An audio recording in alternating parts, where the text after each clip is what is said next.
Hello and welcome to Quays News. I'm Hannah Vaness. And I'm Holly Angus. Here's what's coming up on the programme today. The latest from HS2. Will the leg to Manchester be scrapped? We'll hear from Labour councillor Mike McCusker. The latest junior doctor strike is taking place in St Peter's Square. And we find out how Seedley Pavilion is helping the community in a variety of ways. This is a way of linking all these projects that all run from the Seedley Pavilion.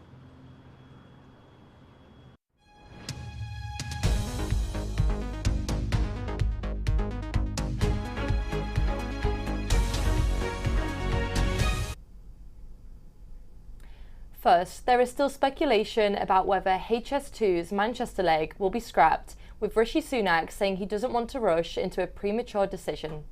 Sophie Lyon now joins us. Any further developments today? Well, Holly, I spoke to Councillor Mike McCusker, who is the lead member for Planning and Transport and Sustainable Development, and it's safe to say he does not support the potential scrapping of HS2. Yeah.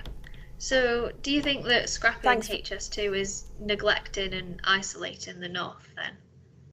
I just think it's a further demonstration that this proposed levelling up that the Conservatives have been talking about for a few years is just a sham, really.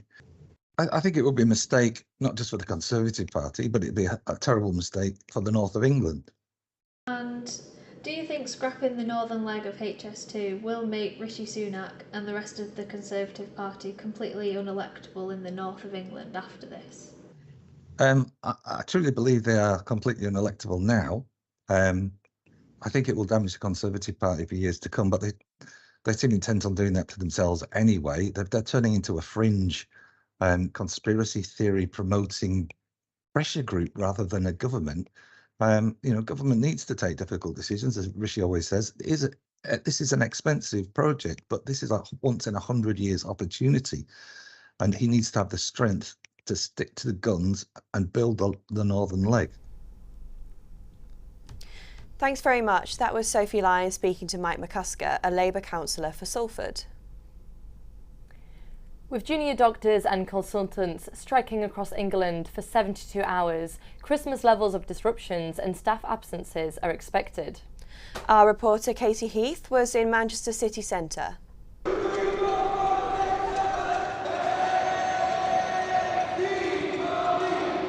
I'm in St Peter's Square, where the doctor strikes began at 8 AM yesterday and will finish at the same time tomorrow. The 72-hour disruption is ongoing in order to achieve pay restoration and for better working conditions amid the cost of living crisis.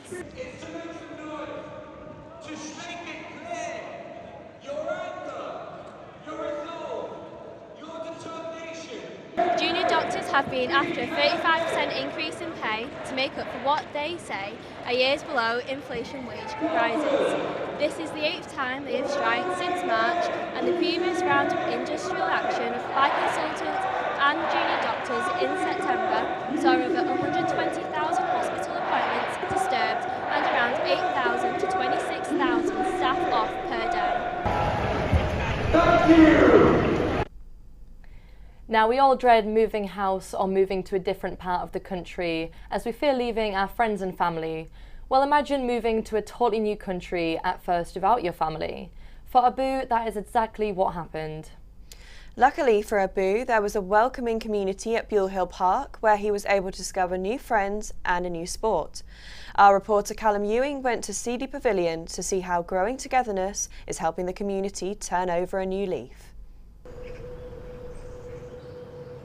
In the heart of Salford, between the urban jungle of houses, lies Seedley Pavilion, and where the very special community of Growing Togetherness lives. Growing Togetherness is a way of linking all these projects that all run from the Seedley Pavilion.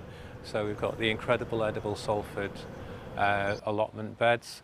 We've got the Junior Park Run, Salford Junior Park Run, Salford Croquet Group.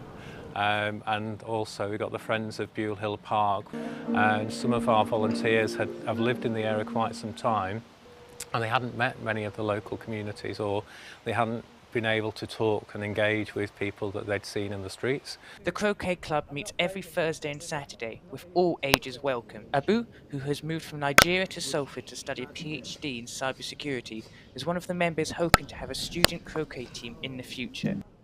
Abu has been coming to the club non-stop for 10 months now, but do they play croquet back in his home country of Nigeria?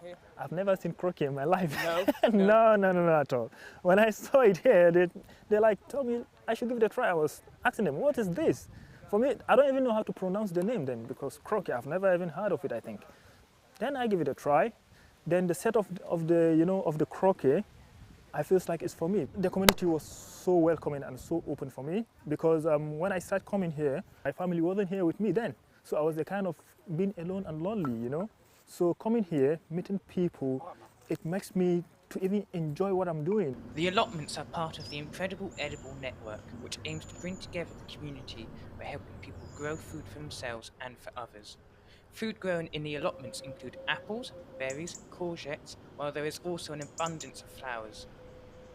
After securing more funding, a greenhouse was completed in March this year, which has allowed even more foods and plants to be grown. Lily plants as well, varying different temperatures, so to ripen. These are the Scotch bonnet, which will be the hottest ones we've grown this year. It's clear to see why this little area of Buell Hill Park is having such a big impact on the local community.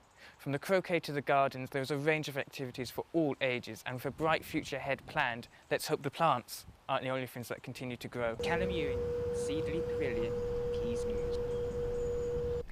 More successful news for Salford University's fashion department after their second collaboration with Harvey Nichols launched last week. Their collection Made in Salford can now be found in store, and I went down for a browse. The University of Salford's fashion department have a new collection made in Salford in Harvey Nichols on New Cathedral Street in Manchester. This is the second time that they have partnered up together after a huge success with the first collection in 2021.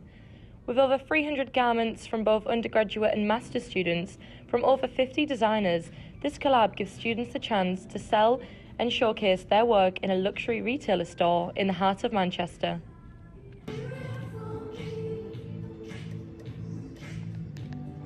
With a collaboration such as this, it benefits the students in, if you want to just get to the point of it, they can make some money, they can also make some great industry links, but also this process really sort of brings another professional level to their outputs as students.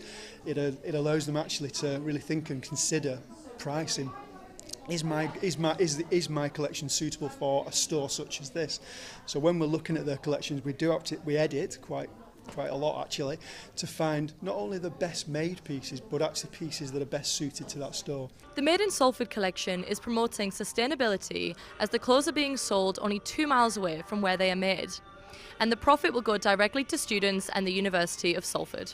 I think from Harvey Nichols' point of view, they were looking to engage with a slightly younger client and perhaps a different market that they don't possibly touch on normally. And yeah, it's grown from there. I think the first time we did it, I think we retailed about 150 pieces. This year it's 350, so it's grown exponentially. With the UOS collection amongst high-end brands such as Canada Goose and Moncler, this gives students a great head start in the industry. Holly Angus, reporting for Quays. Manchester has a tradition of theatre, but now it's been brought to the streets of Walkden as it hosted the Sunday Showcase last weekend. Scarlett Mullender was there. With the Lowry Theatre in Salford, you might have even seen some of their performances, but you've never quite seen them like this.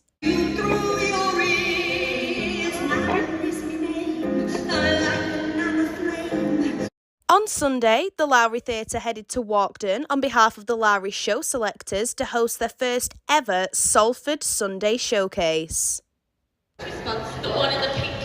Audiences got to see immersive performances from the Handmade Theatre Company and engage in arts and crafts completely free of charge in a bid to bring more people to the theatre.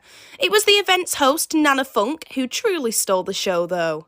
It's an amazing event. It's been programmed by local people for local people just to show that arts, if you look around, we're in a shopping centre, arts for everyone. So I will be here on the microphone, just making sure that everyone's all right, making sure everyone's having fun, and I might sing a little song, might do a few exercises to get everyone involved with too, but who knows, who knows.